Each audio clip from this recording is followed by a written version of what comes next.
les lymphocytes Th2 et les anticorps générés. Si on arrive à avoir ces éléments-là, on peut faire une réponse immunitaire protectrice. Mais ce qui se passe dans certaines situations, cette réponse immunitaire antipathogène, antivirus, dans le cas du SARS-CoV-2, on peut avoir des réponses immunitaires déséquilibrées. Alors ça, ce phénomène, on le voit dans l'infection par la COVID-19 ou par le SARS-CoV-2. On a des phénomènes. Donc, ce qui va se passer, nous allons avoir des effecteurs dirigés contre le virus, mais qui ne vont pas éliminer le virus, au contraire, qui vont faciliter l'infection, qui vont prolonger l'infection et qui vont faciliter la chronicité et la présentation et la réplication du virus. Et ce phénomène, nous allons l'appeler ERD, pour Respiratory Disease Enhancement. Donc, cette réaction serait responsable d'une exacerbation de l'infection et de la sévérité de la maladie. Et l'ERD implique des mécanismes dépendants d'anticorps, nous allons voir tout à l'heure. Donc, ce sont des anticorps qui ne vont pas neutraliser le virus, mais qui vont faire durer le virus, ils vont aider plus gravement à sa réplication. Donc, vous imaginez, si on vaccine, par exemple, par un virus entier, et on développe ce type d'anticorps qui ne sont pas neutralisants, on compliquerait un peu cette réponse immunitaire protectrice. Alors voilà, c'est quoi cette histoire de facilitation de l'infection par des anticorps? Donc, ce sont en anglais ADE, Antibody Dependent Enhancement. Donc, on va faciliter, je l'ai dit. Donc, on produit lors de l'infection virale des anticorps qui ne sont pas neutralisants, donc ils ne vont pas neutraliser le virus, mais plutôt faciliter l'entrée du virus et faciliter sa réplication. Donc, ce qui va se passer, on va augmenter l'infectiosité et la virulence de ce virus. Alors, deux principes mécaniques, je ne rentre pas dans le détail, c'est juste pour vous dire qu'il y a des virus à tropisme macrophagique. Qu'est-ce qui va se passer? Nous allons capter le virus par des récepteurs Fc des immunoglobulines, les faire rentrer dans le macrophage et encore booster sa réplication. Ça, c'est un point. Et lors des virus respiratoires, ce que nous avons remarqué, quand on produit des anticorps qui ne sont pas neutralisants, qui fixent le virus, donc nous aurons des complexes humains qui vont se former. Ces complexes humains qui vont se former, antigènes viral ou virus et anticorps, ils vont au niveau des tissus des voies respiratoires, au niveau des alvéoles, ils vont activer le complexe, le complément, ils vont induire une réaction inflammatoire et produire cette tempête cytokinique que nous connaissons tous maintenant et produire ces fameuses cytokines pro-inflammatoires en tête de file, l'interleukine 6, l'interleukine 1 et le TNF-alpha et recruter toutes les cellules immunitaires, toutes ces cellules inflammatoires au niveau du tissu pulmonaire.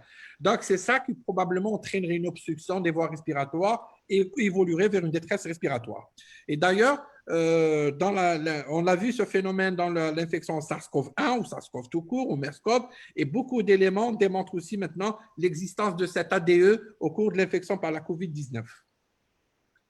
Alors, maintenant, quels sont les facteurs qui influencent la réponse vaccinale? Il y a au moins 3 éléments. D'abord, quel est l'antigène vaccinal que nous allons utiliser? Donc, la cible. Qu'est-ce que nous allons cibler?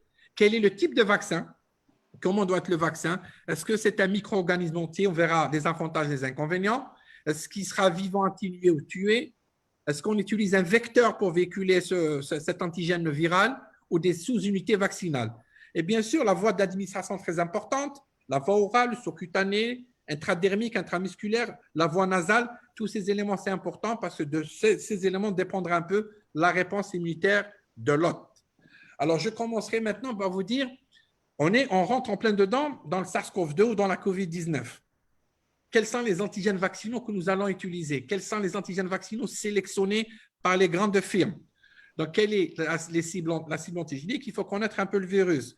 Alors, le gène viral code pour 4 protéines de structure. On les connaît maintenant, SEMN. Donc, la glycoprotéine de surface ou la spécule spike, c'est la plus exposée à l'extérieur. C'est un homotrimère, c'est-à-dire ce sont 3 protéines identiques, homotrimères. Donc, c'est grâce à ces protéines qui vont fixer le récepteur dans les cellules pulmonaires ou les cellules de l'hôte. Ce récepteur, cette protéine spike, va reconnaître les récepteurs sur les cellules humaines à CO2.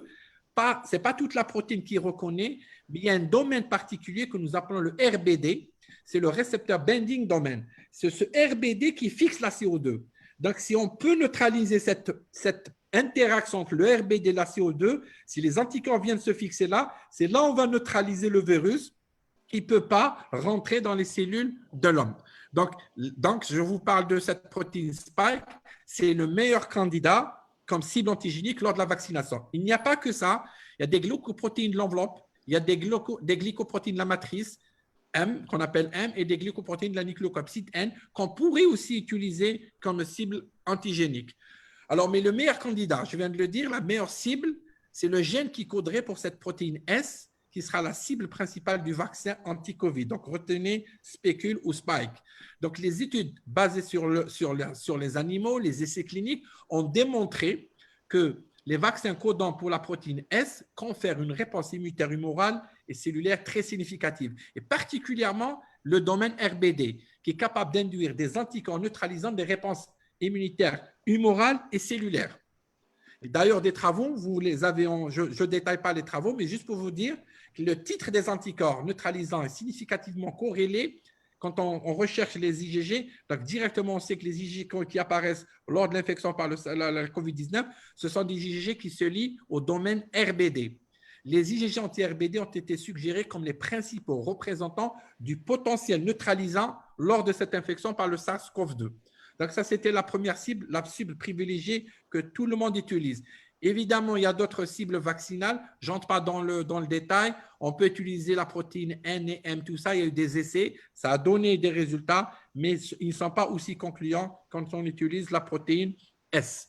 Je voudrais juste vous parler. À droite, vous avez sur ce tableau des protéines très, très dangereuses. Alors, si on développe des anticorps contre des protéines virales telles que la protéine NSP13, NSP15, ORF6, ORF9, FB, ces interactions avec l'autre sont associées à des réponses immunitaires déséquilibrées. Je viens d'en parler, donc caractérisées par une forte production de cytokines, d'interférents, et ceci va induire donc cette fameuse réaction inflammatoire et cette réaction que j'ai tout à l'heure ciblée, la facilitation par les anticorps. Donc, vous imaginez, pourquoi on aime bien vacciner avec des sous-unités, avec des gènes qui codent pour une protéine ou deux? Pour éviter qu'il y ait une panoplie de réponses immunitaires contre des protéines, pour éviter ces fameuses réactions néfastes. Parce que si on vaccine avec des vaccins entiers, on risque d'avoir beaucoup d'anticorps, pas seulement neutralisants, mais des anticorps qui vont faciliter. Et là, on aura des réponses immunitaires véritablement déséquilibrées. Alors, je passe à la voie d'administration. La voie naturelle respiratoire, elle confère une réponse systémique. Et on donne des IgG. Vous le voyez dans l'infection naturelle. On l'a toujours cherché par sérologie. La réponse immunitaire locale au niveau des muqueuses, elle existe dans la voie naturelle. On a aussi production des IgA et surtout des IgA sécrétoires dans la voie naturelle.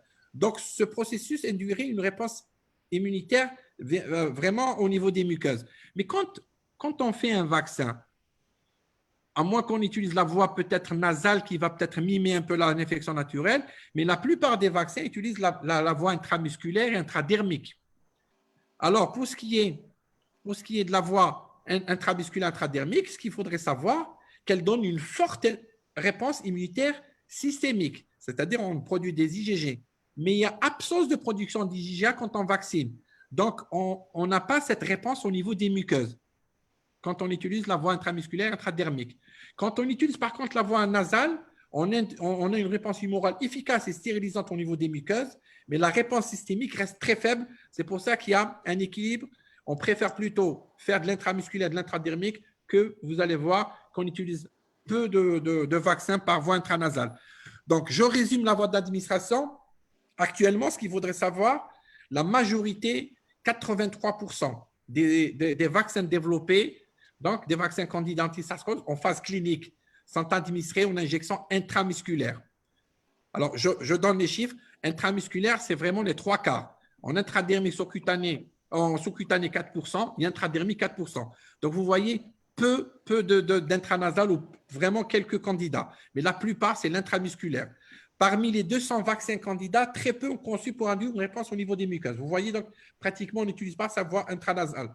Cependant, l'immunité, ça c'est important de le savoir, cependant l'immunité au niveau des muqueuses ne semble pas requise. C'est pour ça qu'on utilise la voie intramusculaire, parce que quand on utilise la voie systémique, ça nous protège contre les formes sévères et même symptomatiques de la maladie. Donc le problème ne se pose pas. Alors les adjuvants, je ne vais pas trop détailler, c'est juste pour vous dire que quel est le rôle de l'adjuvant, c'est pour induire une réponse immunitaire persistante et prolongée, donc prolongée dans le temps. Donc, pour mieux cibler ces effecteurs, pour mieux stimuler le système immunitaire. Donc, on a recours aux antigènes. Donc, on a plusieurs types d'adjuvants, l'aluminium, le CPG, les toll-like récepteurs qui sont des récepteurs de lutéinés, les liposomes. On peut utiliser l'inconvénient d'utiliser de ce type d'adjuvants. On a peur des risques d'induction de ces fameuses réactions néfastes ERD. Parce que plus on utilise d'adjuvants, plus on va booster le système immunitaire qui va répondre à une panoplie de protéines, surtout, je le répète, si on utilise un virus entier. On a des stratégies encore plus, plus sophistiquées. On peut augmenter la présentation de l'antigène par les CPA. Donc, on a recours, par exemple, à des liaisons d'antigènes vaccin acide nucléique avec la chaîne, la chaîne légère des molécules CMH, la bêta-2 microglobuline, pour augmenter, donc booster cette présentation. On peut avoir aussi recours à des phénomènes de perméabilisation des cellules. Donc, il y a des phénomènes qu'on appelle de l'électroporation, ce qui pourrait, donc ce sont des petites stimulations électriques qui rendraient les cellules perméables pour pouvoir faciliter l'entrée des vaccins, surtout les vaccins acides nucléiques. Donc, ça, ce sont des petits artifices qui augmenteraient la réponse immunitaire. Alors, professeur Djik, je m'excuse, oui. mais… J'arrête, si vous voulez que j'arrête. Non, il faudrait un peu, parce que sinon, on n'aura pas le temps de discuter après. Professeur, donnez-moi 5 minutes et je termine. Avec grand plaisir. Avec grand Merci. plaisir. Alors, cycle de développement d'un vaccin. Vous avez sur cette planche un développement normal. Il nous faut 15 ans au moins pour passer toutes les étapes pour avoir un vaccin. De la phase de découverte, de la phase d'essai préclinique, de la phase clinique, phase 1, phase 2, phase 3, homologuée par un organisme régulateur. Vous voyez sur cette planche les différentes phases qui demanderaient. La phase 3, 2 ans, 3 ans. La phase de 2 ans, il faut 15 ans. Mais vu l'urgence du Covid-19, nous avons fait des chevauchements de phases. Nous avons raccourci des phases pour obtenir actuellement, nous avons des vaccins candidats qui sont en cours d'homologation, homologués par certains organismes FDA ou européens, EMEA, en 10 mois, 1 année. Donc vraiment, c'est un exploit, mais c'était l'urgence sanitaire qui a fait qu'il fallait faire ce type de développement de vaccins. Alors, actuellement, je vous parle des éléments au 16 décembre 2020, quand on a commencé avec mon assistante que je remercie, le docteur Seher Wafa, qui m'a aidé à faire cette présentation. Donc, les éléments du 16 décembre, nous avons au moins 222 vaccins candidats actuellement au 16 décembre, candidats COVID-19. 166 sont en phase d'essais précliniques. Ce qui ressort actuellement 14 candidats vaccins en phase 3. Alors, voici sur cette planche, j'y arrive, les différentes stratégies, comment vacciner contre le SARS-CoV-2, grand type de stratégie vaccinale. Je commence par le virus entier. On peut prendre tout le virus, l'atténuer, c'est-à-dire le rendre inoffensif ou l'inactiver. Ça, c'est une ancienne stratégie qui est connue. Aussi, on peut prendre des sous-unités de protéines du virus. On appelle ça les sous-unités protéiques. Sous-unités protéiques offrant des particules de virus-like, donc des coquilles vides, et on monte sur des particules des protéines virales. La nouveauté actuellement pour cette vaccination anti-SARS-CoV-2, ce sont les vaccins acides nucléiques qui sont nouveaux, chez l'homme du moins, les vaccins ARN et ADN. Et vous avez une quatrième stratégie, ce qu'on appelle les vaccins vectorisés. Et là, vous avez soit on utilise un vecteur réplicatif, non réplicatif ou virus inactivé, mais ça reste un véhicule où on va véhiculer du matériel génétique qui code pour une protéine virale du SARS-CoV-2. Alors, parmi les 56 vaccins en phase d'essai clinique, l'approche vaccinale la plus utilisée est le vaccin sous unité protéique. Regardez, protéine subunite, la plupart des tendances sont parties vers celle-là, parce que c'est la plus ancienne, la plus maîtrisée, 30%. Vous avez ceux qui utilisent les vecteurs, c'est 16%. Ceux qui utilisent l'acide nucléique DNA, c'est 13%. L'inactivé virus, c'est 13%. Ceux qui ont utilisé la technologie ARN, 13%. Donc, cette planche, elle vous résume un peu quelles sont les différentes tendances. Donc, la plupart, disons le tiers, sont partis pour produire des vaccins aux sous-unités protéiques. Que 13% l'ARN, que 13% pour l'ADN, que 13% dans les vaccins entiers. Alors, je vais survoler rapidement les inconvénients et les avantages de chaque stratégie. Je commence par les vaccins à virus inactivés. Les vaccins inactivés, donc on inactive. Donc, on met en culture le virus et on inactive par des produits chimiques pour essayer de faire perdre la capacité de multiplication de ce virus, mais tout en conservant l'immunogénicité. Donc, c'est une production, l'avantage, elle est facile. On garde, j'allais dire, la conformation des épitopes, parce qu'on ne perd pas l'épitope conformationnel. Le virus est entier, est présenté au système immunitaire. Donc, on a toutes les protéines, ils induisent de fortes réponses immunitaires, humorales et cellulaires, mais il faut utiliser des adjuvants pour booster le système immunitaire. L'inconvénient, c'est quand on a toute cette panoplie de protéines, on peut avoir ce qu'on appelle des réactions néfastes, vaccins, RNA et cette disease. Donc, ce sont des anticorps qu'on n'en a pas besoin, ils sont là. La production nécessite au moins un laboratoire de niveau 3 biosécurité parce qu'on fait de la culture du virus.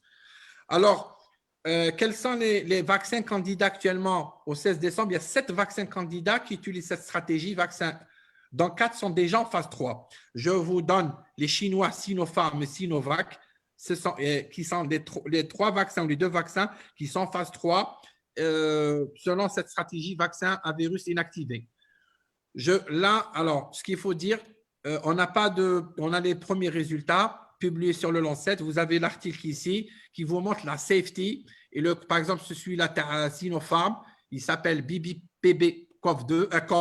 Donc, on voit la publication qui montre un peu qu'il faut 2 doses, intervalle, je ne me rappelle plus, 2 doses, intervalle peut-être 1 mois.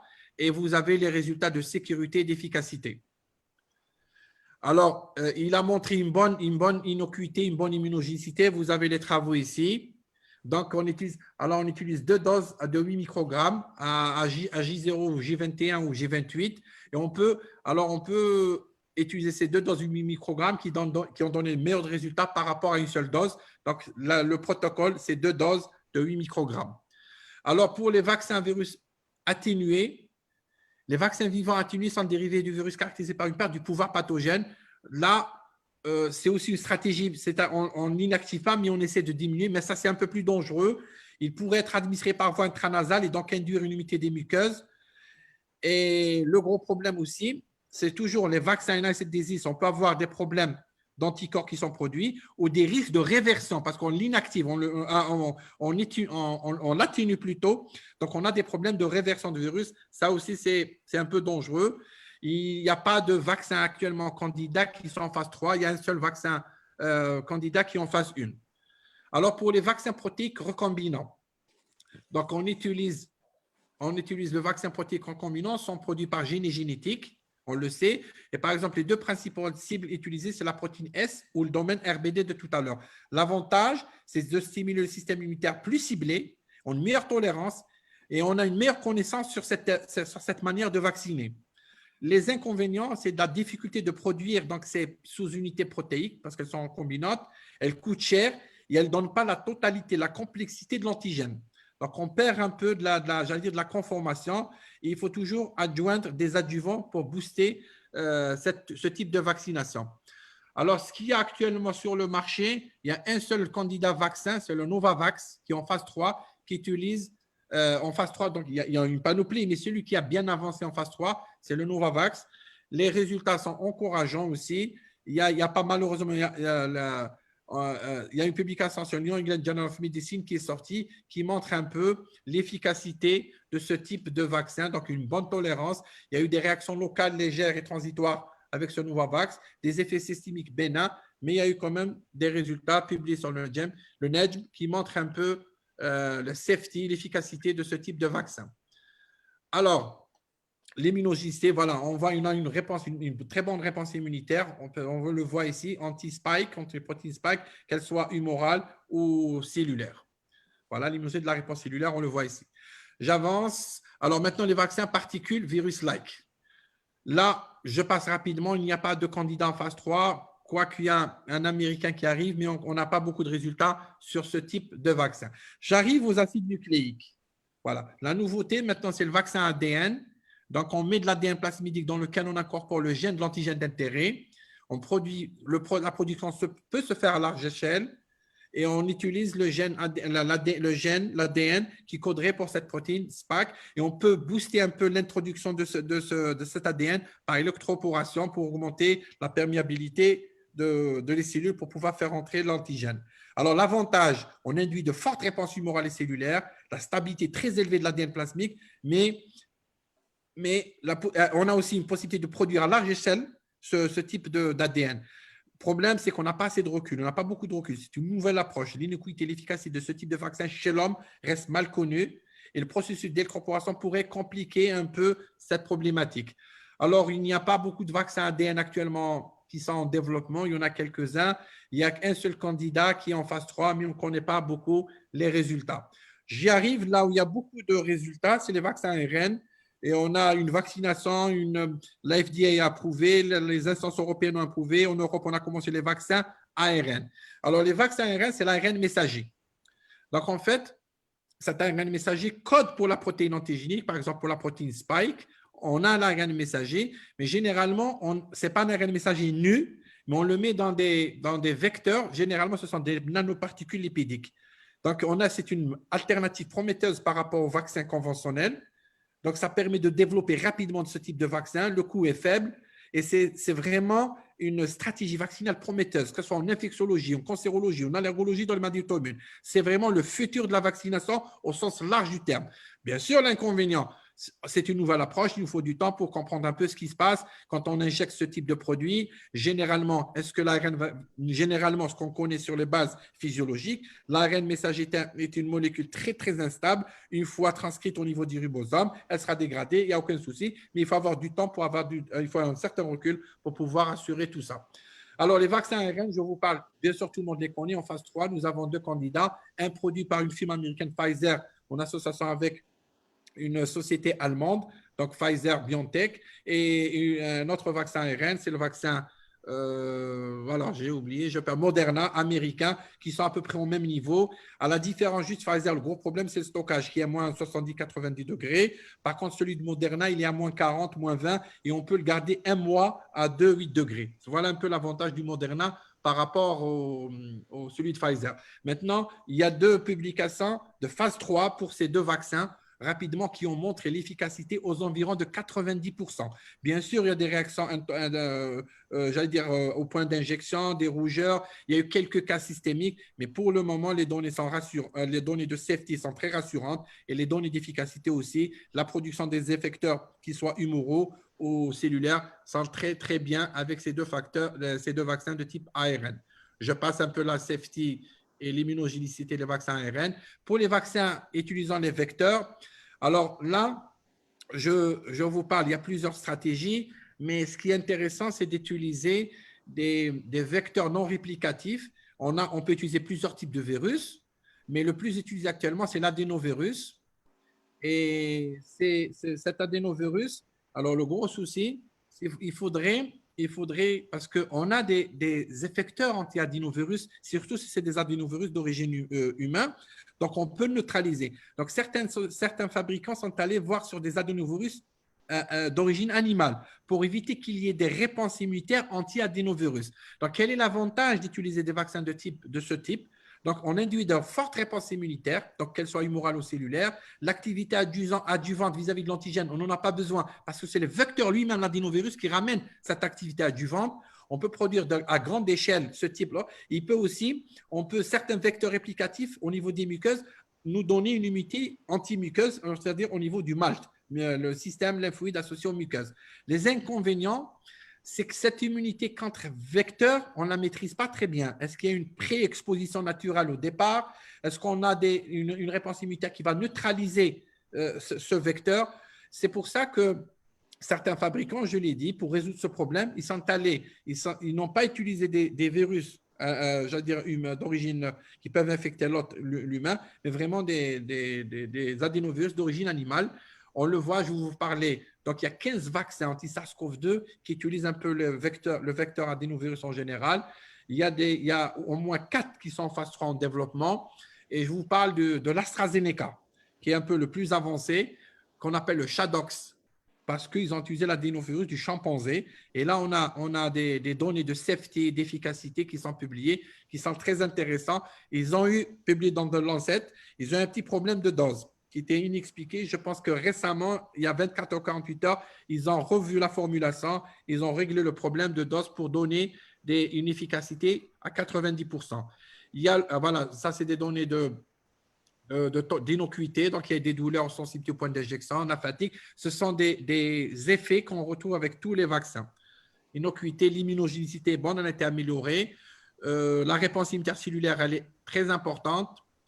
L'efficacité aussi. Alors, ce que je voudrais vous dire, qu'il y a un autre vaccin aussi qui utilise le adénovirus, c'est celui de Gamaleya russe, qui a à peu près les mêmes caractéristiques que celui d'AstraZeneca. Je termine. Ce tableau résume les 4 ou 6 vaccins actuellement qui sont sur le marché, sur le plan conservation, nombre de doses, la réponse immunitaire qui est donnée et l'efficacité. Et je vous remercie de votre attention. Merci beaucoup. Merci beaucoup, professeur Djik. C'était passionnant. C'est tellement passionnant qu'on aurait voulu entendre et entendre, je ne vous cache pas. Seulement, on a beaucoup d'intervenants qui commencent à écrire les questions. On a beaucoup de questions déjà. Et, non, au contraire, c'était passionnant et il y a tellement de questions que ça nécessiterait carrément un webinaire spécifique vis-à-vis de la vaccination et d'autres détails. Parce qu'il y a vraiment… C'est vrai que je n'avais pas vu qu'il y avait 2 présentations. J'aurais dû raccourcir un peu, mais ce n'est pas grave. L'essentiel, le diaporama reste pour tout le monde. S'ils veulent le voir, il n'y a pas de problème. Oui, tout à fait, professeur Djik. Merci beaucoup. Sans plus tarder, il y a beaucoup de questions. Je vais céder la parole à docteur Ilyes qui va un peu… Il y a des questions pour docteur Touati. Au fur et à mesure, on a vu. On va commencer par celle de docteur Touati. Et même au fur et à mesure, on pourra aborder au fur et à mesure des commentaires entre nous, que ce soit professeur Djik, professeur Touati avec votre expérience. Et même moi, j'apporterai aussi quelques informations au fur et à mesure. Je vous cède la parole. Donc, merci beaucoup pour ces présentations. Merci, professeur Ouar. Alors, la première question, elle est pour professeur Touati. Alors, qu'est-ce que vous pensez, professeur, de la standardisation de l'antibiothérapie en cas de surinfection en utilisant le schéma thérapeutique imipenem plus gentamicine ou vancomycine plus imipenem, car ces 2 schémas sont utilisés très couramment à Tlemcen. Voilà. Bien sûr, pour les infections Covid, surinfection Covid. Très bien. Donc, il faut savoir que quand on choisit une stratégie thérapeutique d'antibiothérapie, il faut qu'il y ait un antécédent. Ça veut dire qu'il faut connaître son écologie. C'est très important. Il faut aussi situer l'infection. Ça veut dire, là, quand vous lisez les articles, il y a la co-infection, il y a la surinfection. Donc, ça dépend où est-ce que vous vous situez. Moi, je trouve que quand on va utiliser de l'imipenem et de la vancomycine, ça veut dire qu'on est à un stade tardif. Donc, il faut vraiment identifier les micro-organismes. Là, si vous regardez la littérature, il y a plusieurs micro-organismes qui s'y fuient avec l'amoxicilline peracétoclavulanique, avec le cotrimoxazole, les macrolides, ça marche très bien. Mais quand vous arrivez à de la vancomycine, à l'imipenem, ça veut dire que vous êtes vraiment en réanimation où il y a une hospitalisation très de longue durée et qu'on a déjà tenté pas mal d'antibiotiques. Et ce que je trouve intéressant, c'est qu'il faut qu'il y ait des référents en antibiothérapie, c'est la première des choses. Il faut aussi savoir interpréter les bilans biologiques. Il ne faut pas seulement se dire, voilà, il fait de la fièvre, comment je donne, je vais élargir le spectre encore plus. C'est ça, c'est pour cela, c'est ce que nous appelons rationaliser l'utilisation des antibiotiques. Ce n'est qu'en faisant ça. Donc, il ne faut pas généraliser les schémas. Il faudrait aller crescendo. C'est très important de savoir que nos entérobactéries répondent aux céphalosporines de 3e génération. Nos pseudomonas répondent à la ceftazidime, qui est une céphalosporine de 3e génération. Donc, il faut avancer et savoir quand est-ce que changer de palier dans l'antibiothérapie. Donc, d'emblée parler de l'imipenem, de la gentamicine ou de l'imipenem, de la vancomycine, je trouve que c'est un large spectre qu'il faut laisser à un 2e, 3e palier. Il ne faut pas commencer d'emblée. Encore une fois, en tant que microbiologiste, j'insiste à dire la base d'une antibiothérapie, c'est la connaissance de l'étiologie. Si on sait ce qu'il y a dans notre service, ce qu'il y a dans l'hôpital, et on sait comment attaquer. Si on ne sait pas, c'est très compliqué et on a toujours tendance à, comme disent certaines, à tuer une petite souris avec une bazooka et ça ne marche pas, on fait éclater tout. Donc, ça ne marche pas. Juste, Voilà, est-ce que je peux rajouter une bien remarque, sûr. un commentaire? C'est que quand on fait la littérature, quand on lit au niveau des différentes littératures, on constate qu'il y a beaucoup de germes totalement différents. Au début de l'hospitalisation ou de l'infection, souvent il y a des co-infections à des virus ou des surinfections vis-à-vis de des virus, puis des bactéries telles que des bactéries qui sont responsables de pneumopathie atypique, telles que les mycoplasmes, les chlamydia, même l'hémophilus, le pneumocoque qu'on rencontre en milieu communautaire. Et donc, ils arrivent avec ce type d'infection respiratoire. Et par la suite, petit à petit, ce sont des germes qui sont souvent sensibles aux macrolides, sensibles à la tétracycline ou encore à l'augmentin, par exemple, à amoxicilline aciclavulanique. Mais par la suite, quand ils rentrent en milieu hospitalier avec aggravation et des actes invasifs, on se retrouve avec des germes beaucoup plus résistants. Et donc, le schéma thérapeutique, imipenem, Genta, etc., sont à mettre en place dans certains cas, bien sûr. Mais vraiment, beaucoup de bibliographies révèlent qu'il y a deux paliers au départ de l'infection et par la suite. Et souvent, on ne le recherche pas systématiquement, tels que les mycoplasmes qui sont responsables de pneumopathie atypique, les hémophilus, le pneumocoque, parfois du Staph aureus, qui sont vraiment des infections communautaires. Et par la suite, vraiment, au milieu hospitalier, quand les actes deviennent de plus en plus agressifs, là, c'est vraiment des antibiotiques un peu plus importants, C3G, imipenem, Genta, etc. Voilà. En fait, pour ajouter un peu à cette discussion, c'est le problème à Tlemcen, c'est, je pense, comme tous les hôpitaux, on a beaucoup d'Acinetobacter baumannii multirésistants. Donc, les médecins, ils essaient, je pense qu'ils commencent par la ciprofloxacine, etc., mais ils visent directement l'acinéto multirésistant. Malheureusement, ça ne marche pas souvent. On a eu beaucoup de patients qui sont décédés suite à ça. Mais je pense qu'ils vraiment, ils essaient, comme a dit le professeur Souhaiti, de viser directement le bazooka parce que c'est un germe qui est assez présent chez nous. On a eu aussi des entérobactéries résistantes à l'imipenem. Donc, on a pas mal de germes assez méchants à Tlemcen. C'est pour ça, je pense qu'ils essaient un peu de gérer les surinfections par ces antibiotiques. Voilà. Okay. Je défends un peu les médecins. Non, mais attention, on a tous des germes assez méchants. Mais le souci, c'est de ne pas les rendre méchants. C'est à nous de jouer le rôle. Parce qu'encore une fois, ce que je dis toujours, faites très attention entre une colonisation et une infection. On ne traite pas une colonisation, on traite une véritable infection. C'est pour ça que j'ai parlé des PDP, les prélèvements distales protégés. Quand vous allez voir, quand même, c'est préparer, c'est demain, il y a un risque, on a un antibiogramme à traiter, mais très souvent, dans plus de 60% de cas, on ne va pas traiter parce que ce n'est pas dans l'organisme, c'est dans le cathéter qu'on a prélevé. Donc, il faut vraiment faire la part des choses et ne pas se dire parce que j'ai de l'acinéto, il faut aussi combien on a d'acinéto par rapport à la Klebsielle sensible au céfotaxime. C'est la question toujours qu'il faut se poser. Et encore une fois, ce qu'elle a dit, professeur Roy, où est-ce qu'on est? Est-ce qu'on est en surinfection? Est-ce qu'on est en co-infection? Il faut vraiment rester en co-infection, donner des antibiotiques étroits qui ne coûtent pas cher et essayer de s'en sortir. Et la chose la plus importante, on en a parlé, on parle tout le temps, c'est l'hygiène.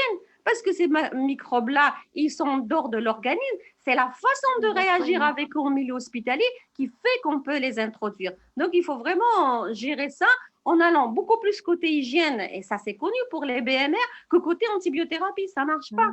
Les Acinetobacter baumannii, ils sont autorésistants. C'est très compliqué de trouver un schéma thérapeutique de rifampicine, de vancomycine, des schémas un petit peu bracadabrants, mais qui marchent. Mais encore une fois, c'est l'hygiène. C'est l'hygiène pour éviter que ça ne rentre dans l'organisme parce que nos hôpitaux sont infestés par ces micro-organismes. D'accord. Donc, deuxième question, toujours de Dr Guindouz. D'après notre expérience au service Covid, une surinfection égale perte du patient après quelques jours. Est-ce que c'est le cas pour les autres établissements? Est-ce que l'adaptation d'un schéma thérapeutique antibiotique adéquat donne un résultat favorable? Est-ce qu'on doit passer à l'individualisation de la thérapeutique? Oui. Ah oui. Voilà. Professeur Roy, si vous voulez répondre, no problème. Non, il faut y répondre. Très bien.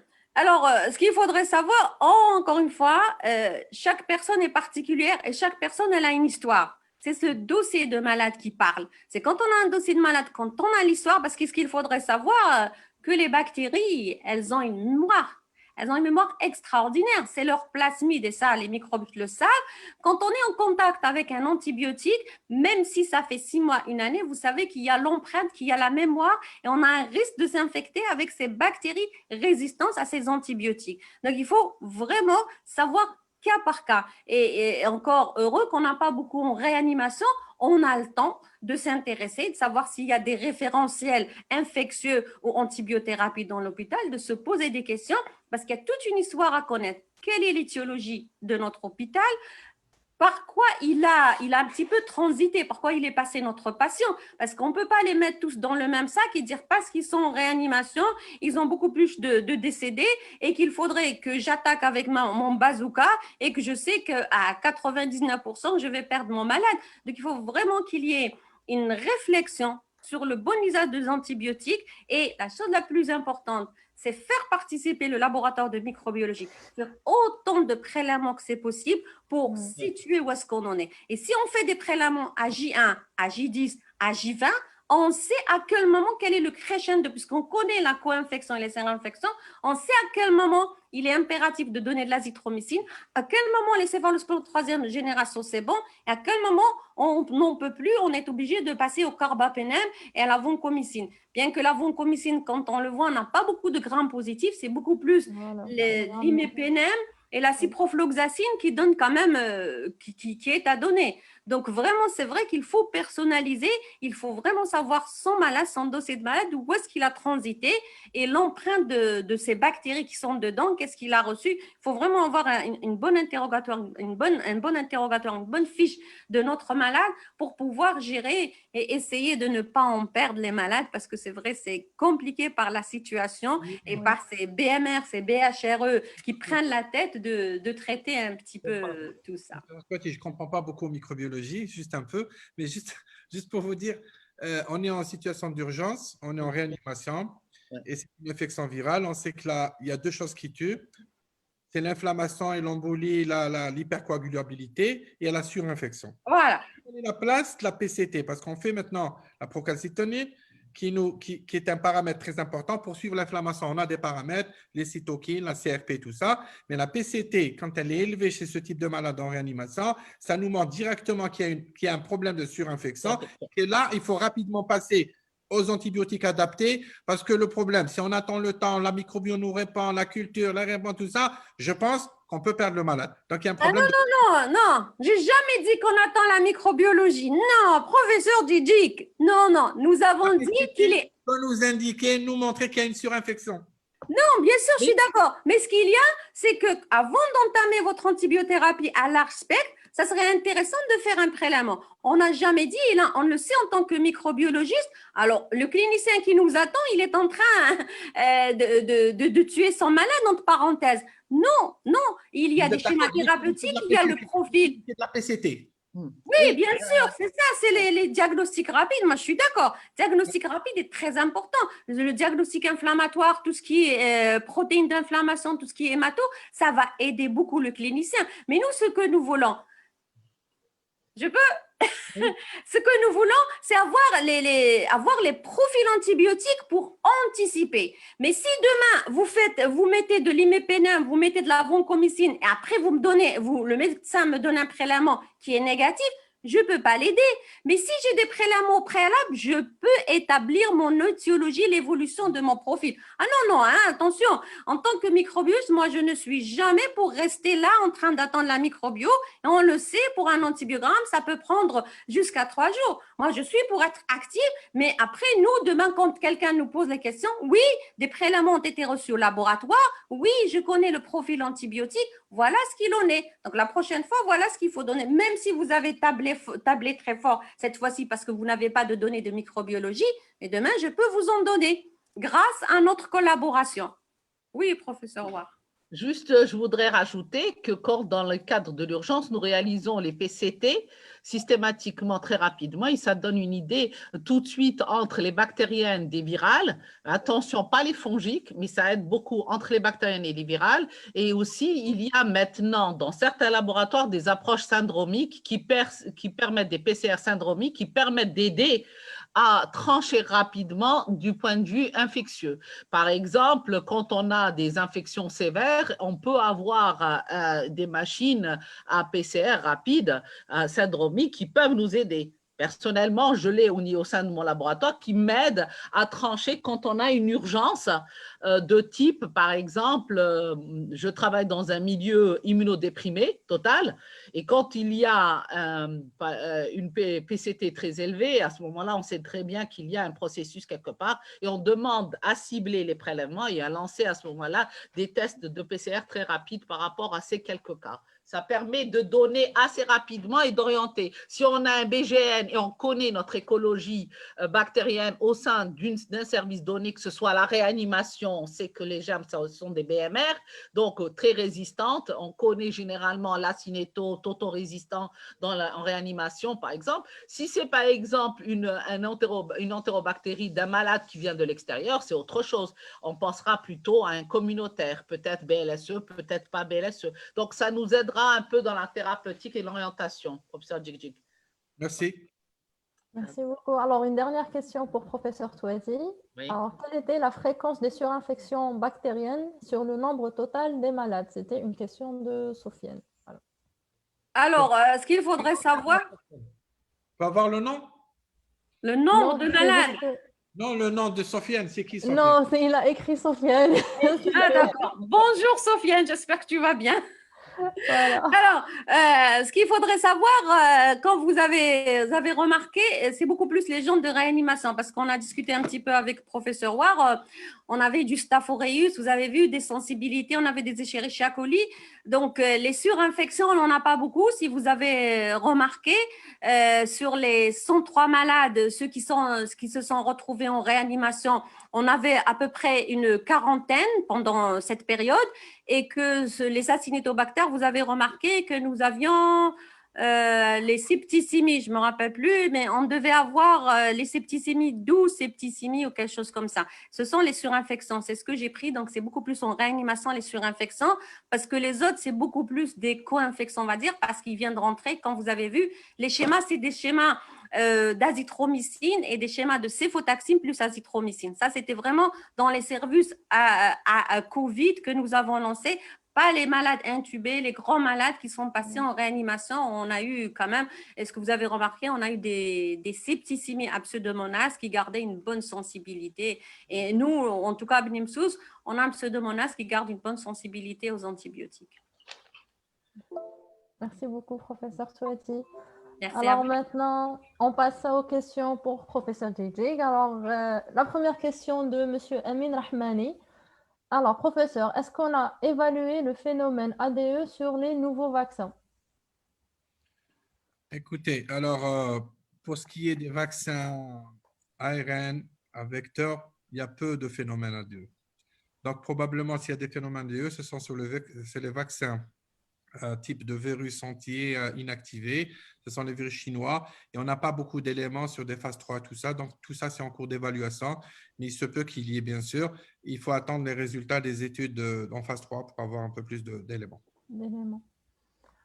Alors, une autre question d'une personne anonyme, voilà, donc ni nom ni prénom. Selon vous, quel sera le rôle du pharmacien hospitalier dans le circuit du vaccin? Écoutez, voilà, oui, c'est une question très. Écoutez, il n'y a pas que le pharmacien hospitalier. Moi, si je parle vaccin d'une manière générale, je ne parle pas de la COVID-19, je pense que le pharmacien, actuellement dans les pays développés, pour rester comme ça vague, le pharmacien participe aux campagnes de vaccination, ne serait-ce pour la vaccination antigrippale. Je pense que le pharmacien d'officine est un élément, c'est un point de santé publique très important pour participer à cet effort de vaccination. Donc, je pense qu'il y a certains vaccins, on ne peut pas les citer tous aujourd'hui, ce n'est pas le débat, mais le pharmacien, il a toute sa place en tant que professionnel de santé, personnel médical, pour participer à un effort de vaccination, qu'il soit dans la grippe ou je ne sais pas. Maintenant, quand on parle de la COVID-19, dans l'hôpital, bien sûr que les pharmaciens hospitaliers peuvent participer. Ce n'est pas un problème d'épidémiologiste pur. Je pense que tout le monde a sa place dans cette stratégie de vaccination et dans ce circuit du vaccin pour la COVID-19 qui va venir, Inch'Allah, dans quelques semaines, peut-être en Algérie. Alors, je voudrais aussi poser une question avant de passer à la question Une question personnelle. Est-ce que selon vous, professeur, vous pensez qu'il serait nécessaire de vacciner des patients qui ont déjà été infectés par le Covid? Puisque j'ai été infectée aussi, professeur Ouar, donc voilà, on aimerait bien savoir, à votre avis. Pardon? Je vais vous répondre de deux manières, mon point de vue personnel. Écoutez, nous sommes devant une situation, un phénomène nouveau. Nous avons développé, ou ils ont développé, parce que ils ont développé un vaccin en un temps record. Des éléments nous échappent. Maintenant, vous voyez ce que font les Anglais. C'était les premiers à se jeter dans l'eau avec un vaccin ARN, Pfizer, ils ont commencé. Ils n'ont pas tenu compte du statut immunitaire des personnes. Oui. Pour eux, ça ne change rien du tout. Il a fait une infection naturelle, je rebooste. Je rebooste l'immunitaire, il n'y a aucun problème. Mais maintenant, si on réfléchit en tant qu'immunologiste, le petit immunologiste que je suis, je me dis, J'ai déjà. j'ai à choisir, si j'ai des moyens à avoir un statut immunitaire avant, peut-être je sélectionnerai les patients n'ayant pas fait une infection. Voilà, s'il y a une réflexion scientifique derrière. Mais quand j'ai les moyens, tout ça, je peux aller au-delà de tout ça. Je vaccine tout le monde. Celui qui a fait déjà là, sachant que la durée de l'immunité naturelle, on ne la connaît pas aussi. Voilà. On parle d'une immunité qui dure 6 mois, ça peut aller jusqu'à 1 année, 2 ans. On n'a pas les éléments de recul nécessaires pour dire l'infection naturelle, qu'est-ce qu'elle nous donne comme protection. On suit les anticorps, mais les anticorps, je l'ai dit, ce n'est pas un élément à suivre. Même s'il baisse 600 ça ne veut pas dire qu'on n'a plus de mémoire, ça ne veut pas dire qu'on n'a pas d'immunité cellulaire. Donc, on n'a pas actuellement assez de recul pour dire l'immunité naturelle nous donne combien de protection. Donc, c'est pour ça qu'en Angleterre, ils ont pris, c'est un sujet à débat scientifique à l'heure actuelle. Donc maintenant, les Anglais ont pris le choix de faire pour tout le monde, mais maintenant, si on a des éléments au fur et à mesure que quand nous avançons, on peut peut-être épargner les gens qui ont des anticorps élevés. Peut-être. Ça reste un débat scientifique. Ok. J'ai répondu. D'accord. Personnellement, je pose une question. Je me pose une seule question, c'est que certains, quand on entend les experts et certains, ils posent la question, est-ce que quelqu'un qui a déjà fait le Covid, il propose qu'ils doivent attendre à peu près 3 mois avant de faire une vaccination, de crainte qu'il y ait une réaction immunitaire beaucoup plus sévère, sachant qu'ils ont déjà fait une réponse. Écoutez, Et c'est le point d'interrogation, ça reste. je te réponds à ça. Écoute, quelqu'un qui a fait le Covid et qui a des anticorps, est-ce que tu penses, qu'est-ce qui l'empêcherait de se réinfecter naturellement? Non, il va le faire. Voilà. Donc, on est dans la même situation. En fait, c'est des choix d'experts dans certains pays et c'est un sujet à débat actuellement. Voilà tout ce que je peux dire. OK. Merci. Another question. En fait, justement, ma question, il y avait une sous-question. Allez, rien de les questions, laisse les autres. Non, c'est bon, allez, on continue. Une autre question anonyme encore. Si vous classez les vaccins actuellement mis sur le marché, quels sont les 3 premiers vaccins que vous recommanderiez? Moi, professeur Didi. Écoutez, alors… Des questions pièges. On va essayer de répondre, pas selon le contexte algérien, parce que c'est très compliqué, mais si on a à voir des pays développés, vous pensez bien que les États-Unis, l'Angleterre, que ce sont des modèles puissants de développement économique, médical, social. À voir, vous comprenez qu'il n'y a pas mieux que la technologie, les nouvelles tendances, les nouvelles… Parce que c'est vrai qu'on a peur. Pour moi, un vaccin ARN, ça reste une technologie assez sophistiquée et c'est l'avenir de la vaccination. Maintenant, vous me dites la conservation, il y a des éléments qui rentrent en jeu. Nous n'avons pas les moyens de congeler, de ramener à moins 70, quels sont les moyens. Maintenant, il faut, sur le plan économique, combien coûte tel vaccin, $12, $25, les 2 doses. Donc, on peut faire une moyenne. Maintenant, en Algérie, si vous me dites classer, je peux vous dire, voilà, selon les conditions, selon ceci, on peut classer comme ça. Moi, je préfère les vaccins ARN. Les vaccins adénovirus aussi, ils ont donné leurs résultats. Il faut éviter, à mon sens, éviter les vaccins anti. Maintenant, on essaie de s'éloigner parce que ça, c'était le début de la vaccination. Les inactiver, les atténuer, ça, c'était le début de la vaccination. Maintenant, même pour le vaccin antigrippal, ce sont des sous-unités protéiques. Ce sont les vaccins à vecteurs et ce sont les vaccins ARN. Voilà la tendance qu'il faut aller maintenant. évitant les vaccins entiers. Voilà. Maintenant, que ramènera l'Algérie au BN? Je me tais. Wait and see. Donc, la dernière question, professeur. Pensez-vous qu'on peut évaluer l'efficacité du vaccin après son utilisation en Algérie? Si oui, quelle serait la stratégie? Donc là, c'est une question. Oui, écoutez, d'abord, si on choisit un vaccin, moi, à mon sens, il faut choisir un vaccin. On a des éléments déjà publiés. Sincèrement, aller faire un vaccin où il n'y a pas de publications récentes en phase 3, c'est vraiment aller à l'aventure. Ramener un vaccin, au moins, nous avons des éléments, au moins des éléments de phase clinique 3, où il dit quel sont le protocole qui a été utilisé, quelle est la durée de suivi, quels sont les éléments d'efficacité. Au moins, on a un point de départ pour pouvoir comparer. Si on prend un vaccin où on n'a pas de publication en phase 3, juste sur les phases 1, 2, ça nous complique la situation en Algérie. Maintenant, vacciner quelqu'un, rechercher les anticorps, c'est très simple. On le fait en sérologie. Maintenant, mais le plus important, ce n'est pas rechercher des anticorps IgG, c'est de dire est-ce que ce sont des anticorps neutralisants. Ça se devient un autre niveau de complexité avec des laboratoires qui peuvent vérifier que nous avons affaire à une production d'anticorps neutralisants. Mesurer que l'anticorps, c'est insuffisant. Il faut aller prouver qu'il y a développement de lymphocytes T, cytotoxiques, CD8, anti-protein spike. Ça aussi, c'est l'apanage de laboratoires spécialisés. Je pense que nous avons les ressources humaines nécessaires, j'allais dire les ressources humaines qui sont dans notre pays. Je pense qu'on peut accéder à ce type d'examen pour vérifier un peu la production des effecteurs du système immunitaire au cours de la vaccination SARS-CoV-2. Maintenant, il n'y a pas une question qui m'a été posée, je m'attendais à ça, aux mutations. Qu'est-ce qui va se passer? Si vous ne la posez pas, je ne réponds pas. Les mutations qui arrivent, qui surviennent, qu'est-ce qui va se passer? Alors, pourquoi l'intérêt du vaccin ARN? Vous savez, si on va vers le vaccin entier, c'est une culture du virus. S'il mute assez, s'il y a une déviation assez importante, il faut reprendre la culture de la nouvelle souche et ça prend du temps.